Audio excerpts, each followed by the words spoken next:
Hello there, everybody, and thank you so much for joining us today for one of our weekly webinars here, the Retirement Group. My name is Sam, and I am in Client Services here. I moderate these weekly webinars. And in just a minute, we're going to be joined by our advisor, Wesley Boudreaux, and he's going to be speaking to Merck employees about whether it would be the right option to take either the lump sum or the annuity options when retiring from Merck. But before I bring Wesley on, I would like to very quickly remind you that although we work very closely with both active and retired members of Merck, the Retirement Group is not affiliated nor endorsed whatsoever by Merck. We are a completely independent group of financial advisors here, so please keep that in mind. After Wesley's presentation, I will rejoin him very quickly to ask him any questions you may have entered into the Q&A chat. If you find that you have a question, please feel free to ask away. It is 100% anonymous, and Wesley will answer as many questions as he can, time permitted. And with that, I'm going to now turn off my camera so Wesley can get started on his presentation. Hey, Wesley. All right, thank you. Appreciate that introduction, Samantha. So yeah, as she said before, I kind of jump in there. We are an independent financial advisory firm, and the great thing about that is independence. So we're not tied to any specific firm. So when we get to that specific planning phase and talking about different options for you, that's going to be unbiased, and our goal is to kind of back into things and walk you through that process. But for those of you who do not know who we are and haven't sat down with us in a while, a quick refresher of who the Retirement Group is. As I just said, we are an independent financial advisory firm, a group of advisors across America that focus on helping you transition into retirement. So what does that mean? Our niche area is, again, understanding the benefits plans for a lot of these different Fortune 500 companies, whether it be the pension, the 401k, healthcare retiree medical benefits, life insurance extension benefits, things like that. So our goal is to hopefully catch you prior to retirement, maybe 5 years or so. In some case, it may be 5 weeks or it may be 10 years. But we're here to try and help you understand your benefits. So as you transition to retirement, you can maximize those benefits the company gives you and help you determine really the best day to retire and how to actually choose some of those different benefits. We'll talk a little bit about that today as far as the pensions. Some of you have options instead of just the single life annuity, you have different options like lump sums. And we'll get into that and how the interest rates affect that as well. And we do have offices across the nation. So if you need to sit down with somebody face to face, we can likely accommodate that. But obviously, this day and age, we can help you out any way you want, whether it be sitting down doing a webinar like this, web meetings, phone calls, email communication, whatever your preferred method is. Just let us know. At the end of the day, if there's anything you take us up on, it's take us up on our complimentary cash flow analysis. This is something that's going to be more unique to your specific situation and your company retirement plans to help you determine, again, the right day to retire. A lot of times people come to us and say, hey, Wesley, I'm looking at retiring at 59 and a half because I know that's when I can start tapping into my account. Or I'm retired at 62 when Social Security starts, or at whatever age it may be when my son graduates college. Those are all kind of the soft answers, but our job is to get into those financial answers for you and let you know, do those line up, or does that make sense? Should you retire earlier? Should you work longer? We will not shy away from telling you, hey, we run the numbers. You need to either cut back spending or maybe work a little bit longer. So we'll get into all that information with you, but ultimately the goal is to determine the best day to retire, how it correlates to your specific company plan. And then that also helps us lead into the financial decisions as far as how to manage a portfolio if you're hopefully throwing a hat in the ring when it comes time to working with an advisor post-retirement or prior to retirement as well. So as far as today, we're going to do is we're going to talk about the pension plan and how that can be differentiated across some of these different companies we work with. Like Samantha said, we work with a lot of different Fortune 500 companies, and they're all slightly different. But at the end of the day, a lot of the ones we work with still have pension plans. So count yourself lucky if you're on this webinar and you are at a company that does still have a pension plan. Over the last decade and a half or two, a lot of these different companies have either frozen their pension plans or walked away from them, transitioned into better profit sharing plans and things like that within a 401k. But generally speaking, there's really two types of pension plans you're going to see. There's the classic defined benefit plan, which is a formula-based plan in order to determine what your single life annuity is going to be for the rest of your life. Then from that, all the other calculations are calculated from that specific number. So a lot of those formulas, they're going to be different from company to company, but they typically are going to look at, a multiplier times your final average earnings, times your years of service. And a lot of times they have a Social Security offset. So they run those calculations and come out and say, okay, Bob is going to get $3,000 a month for the rest of his life. Then from there, we look at those different other options. And there also could be a cash balance plan. So for a lot of newer employees, maybe in the last 10 years or so, the company may have a cash balance plan. It's a little bit different where they give you a specific percentage. Maybe it's a 6% contribution each year Usually it's going to be tied to treasury. So we haven't had much growth in that in the last couple of years, or maybe the last, decade or so. Now finally we're seeing this inflationary pressure move short-term interest rates. So you are seeing a little bit better growth out of those. And then from that side, that's essentially kind of like starting with a lump sum. You can back into calculating out the other options you have there as well. But just give us a call. We'll be able to tell you what your pension plan is and how you're affected, because there's also some companies where you may have started with that classic defined benefit and then transitioned over to a cash balance. So you've got two different pension plans to look at. So let's go to the screen here. There's really a couple different forms of payment you may see. Like I said, the normal or original payment is going to be that single life annuity. And then you have the option potentially to do a joint survivor with either your spouse or significant other, in which case he or she can get continued payments if you pass away first. We'll talk about some of those options. The lump sum is what we're going to talk about as well, because that's what a lot of people are concerned about with these rising interest rates, how that's affecting it. And we'll talk about the look back period, which essentially is kind of how different companies use those interest rates to determine what they're going to pay you in that lump sum calculation. So that single life annuity, I kind of talked about this already a little bit, but on that normal defined benefit plan, if we go in there and we talk about a calculation, again, the final average pay, years of service, a multiplier, social security offset, I'd used I used Bob as an example before. So we go through there and we come out and Bob is going to get $3,000 a month for the rest of his life. Let's pretend Bob is 56 years old right now. So again, he's going to get that $3,000 a month for as long as he lives. Now there are some other, not many companies do this, but there are a few companies that do have what's called like a uniform option, in which case they will pay you a flat amount and they'll adjust that for Social Security. So let's go back to Bob's example. Let's assume that maybe $3,000 a month was what they were going to come out with, but at 62 he's got the ability to turn on Social Security for $1,000 a month. So maybe they pay him $3,000 and then it drops to $2,000 at 62 because he's going to get another $1,000 from Social Security. So it's a uniform income table. Those are kind of interesting to look at. So if you have any questions on there, let us know. There's not that many companies that still do this as well. But again, it pays a fixed amount. There's no cost of living adjustment in there. And God forbid something happens to Bob in this case in 5 years, then it's over unless he puts what's called a period certain on there. So there are options to do what's called a period certain, where you say, okay, I want the single life annuity with a 15 or 20-year period certain. Most companies max it out 20 years. So in that same case I just mentioned, Bob, let's say instead of getting $3,000 a month, he might get let's say $2,850 or something like that, or $2,900 a month, because now he's got a 20-year period certain on there, which means the company's got more risk of paying out for at least 20 years. So in that case, the benefit for Bob is he knows he can calculate out, hey, $2,900 times times 20 years, I know exactly what I'm going to get, or my family's going to get in case something happens to me earlier. If I make it past 20 years, then great, I'm going to continue to get my payments. So that's another aspect we want to review when it comes time for those. Now, if you are married or have a significant other that you want to take care of, then you can do what's called a joint survivor annuity. And again, every company is slightly different in this. Usually most companies are going to be 25, 50, 75, or 100% continuation. I've seen some that give a 1% continuation, which is honestly a slap in the face, but I think it's really they just give you the option of 1% to 100%. So you can break it down any breakdown you want. So if you want to do 76% or 55%, you can do it however you choose to. So same situation where I mentioned that period certain. In Bob's case, let's go back to that. Instead of getting $3,000 a month, he's not going to get that much because if he's married and they're paying out over the potential to life, then let's pretend his spouse is going to be the same age as him. There's a greater chance of one of them living longer than the other. So there's a greater chance that the company is going to pay out for a longer period of time, and especially if the spouse is younger. Now the companies take this into account when they run the actuarial tables to figure out what they're going to do. So let's say for Bob, instead of let's say if he wanted to do that, instead of that $3,000, he might have a joint survivor annuity with 100% continuation at, let's say, maybe $2,500. So what happened is if he passed away in 10 years, his spouse would keep getting that $2,500. Maybe it was instead it was $2,800 with a 50% survivor. So what would happen is if he passed away, he stops getting the $2,800, the spouse gets 50% of that, so $1,400. So a lot of calculations that go into this, and this is where it's really kind of important to sit down with us and kind of talk about those options and really what you're trying to plan for. But none of these usually have a cost of living adjustment on there. So that's another aspect to be aware of. That's where a lot of times that lump sum calculation comes into play.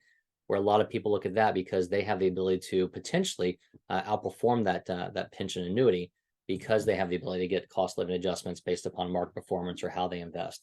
But there are definitely pros and cons to that. So again, this is something we can go over on a one-on-one basis based upon your specific situation. But to be real quick, if you've ever had gambling problems or spending problems, or if you've got relatives that are going to come knock on the door asking for help and you can't turn them away, that's one reason probably not to have the lump sum, because when you get that big bump of assets in your IRA, you may have a risk of spending through it. Or if you are not good at managing money on the investment side, if you're going to do things on your own and you're too risky, you can run the risk of reducing that. Obviously, if you work with a firm like us or others, then you can look at backing into a sound investment philosophy to try and achieve what you're looking to do. And going back to Bob's situation, the benefit of that lump sum is, let's say, God forbid, he does pass away in 7 years. And so the company keeping the rest, now he's got the ability to pass that on to his beneficiaries. There's a lot of other planning mechanisms you can do there. It also gets into some tax planning strategies as far as reducing RMDs and stuff like that down the road, and reducing the potential high tax brackets you could see with fixed income payments. So we can get into all of that with the cash flow analysis.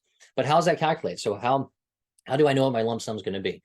Well, every company is different, but there's different ways they do this. But specifically, the best way, or the main calculation is going back to Bob's example. Let's assume he makes $3,000 a month for the rest of his life on that pension.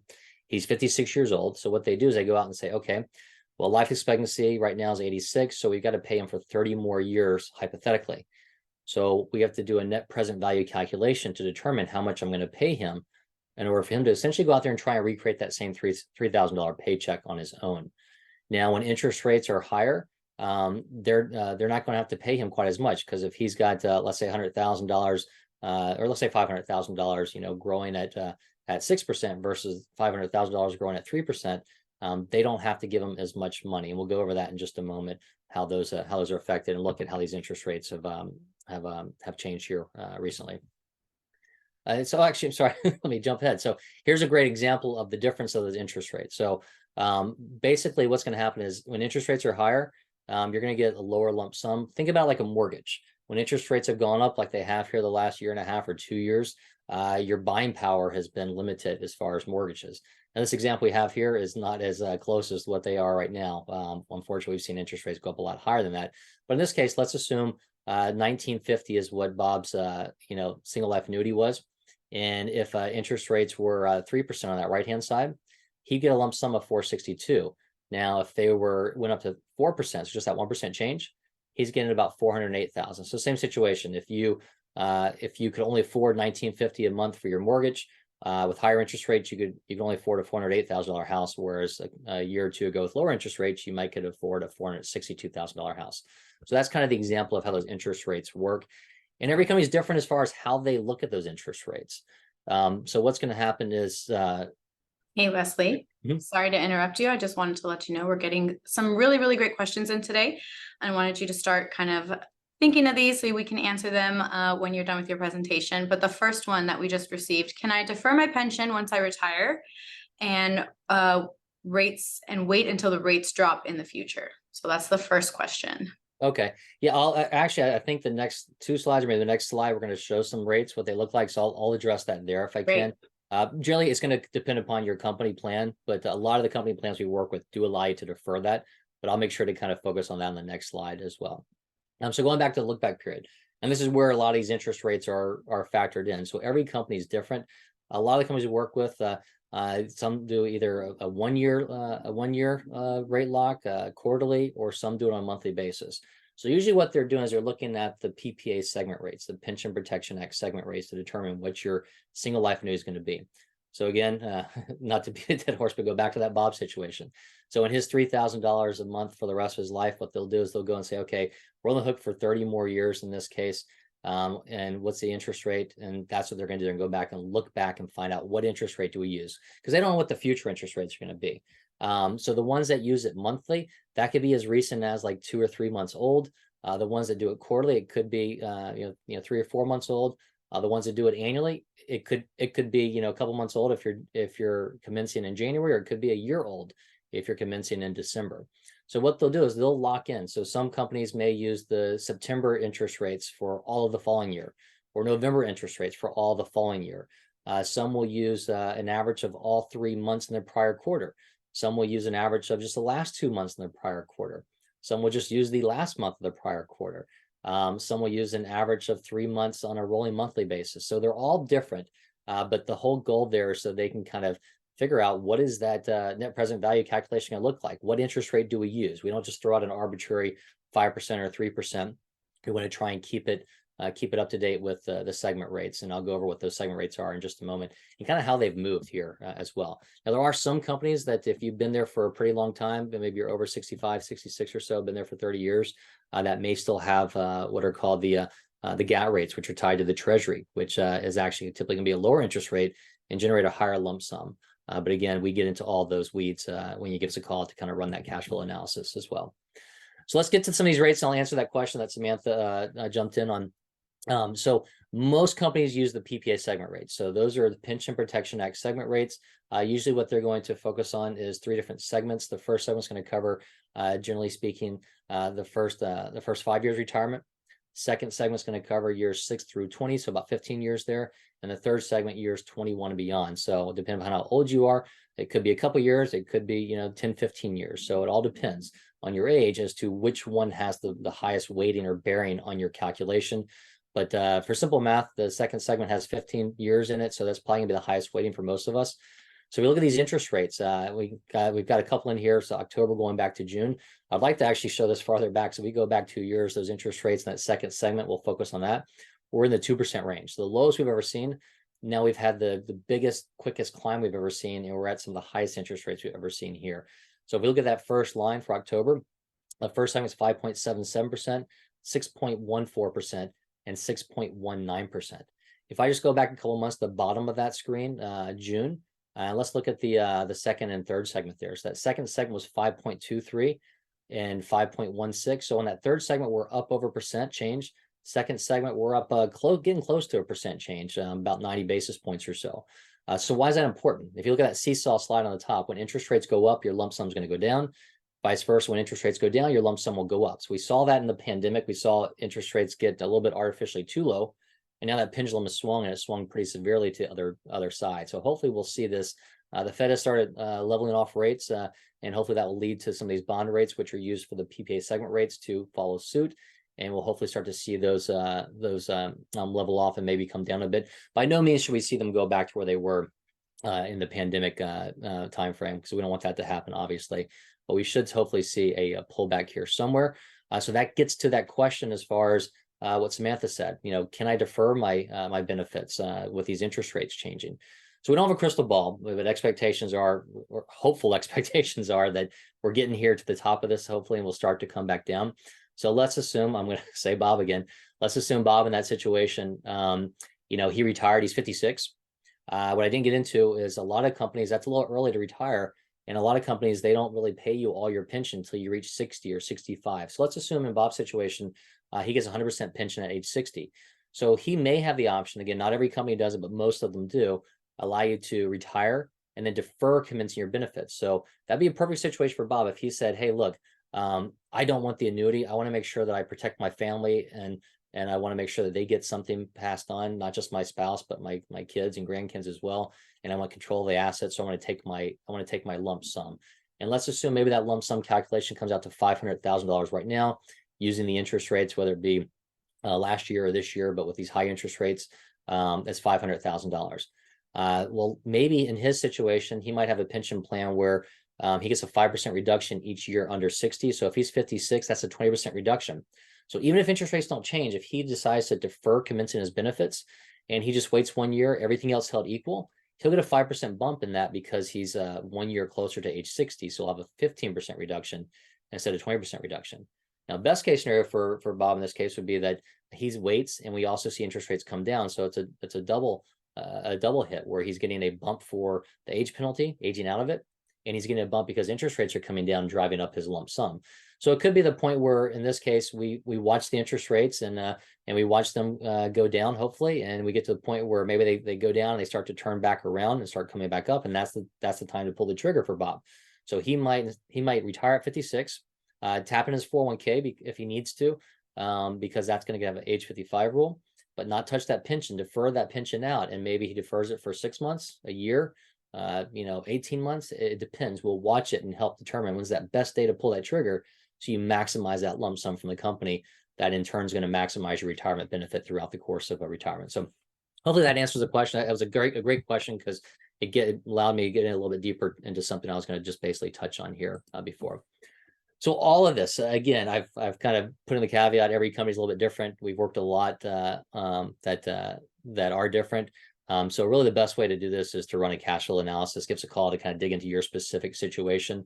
I mentioned before at the beginning, that's a complementary cash flow analysis. This is something that will allow you to see, hey, where am I on the path of retirement planning? If I haven't done anything, it'll let you know where you stand. If you have done, a lot of times we use this for great checks and balances. A lot of times we come back and say, hey, look, yeah, it's pretty close to what you're thinking, but here it is in paper. Here's the reality of it. And if we tweak this or tweak that, here's how we can better it. But also it really gets into reviewing those pension options. We can run multiple scenarios saying, okay, if I retire at 60, do I take the annuity versus lump sum? Do I take the joint survivor annuity?